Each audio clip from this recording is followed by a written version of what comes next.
2, 1, 0.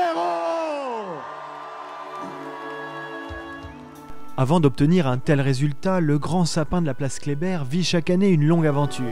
Voilà le magnifique sapin de Noël de Strasbourg.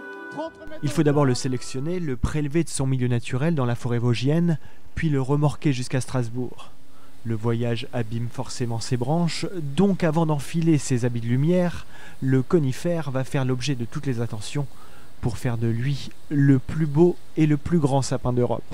Il est un peu comme chez vous quand vous l'amenez dans votre salon, enfermé dans son filet. Voilà, il fallait qu'on puisse le faire rentrer par la porte, comme chez vous, sinon il ne rentre pas, c'est la même situation. Un certain nombre de branches qui étaient sèches, il y a un certain nombre de branches qui étaient abîmées, on a dû en couper parce qu'elles ont cassé, mais ça c'est forcé sur un arbre qui fait 30 mètres comme ça, donc on a un camion de branches qui arrive d'ici une demi-heure et pendant quelques jours on va lui refaire un lifting.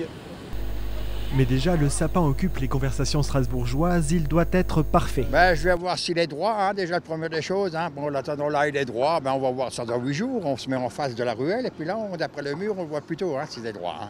Là, on va le redresser légèrement sur sa droite. Quand on regarde d'ici.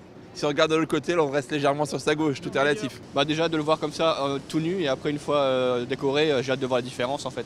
Puis un petit peu suivre un peu ses prémices, un peu une fois tordu, une fois cassé. Donc hâte de voir cette année, comment il va se comporter. Reste maintenant à patienter, dans un mois notre sapin fera crépiter les flashs et sera le symbole de Noël partout dans le monde.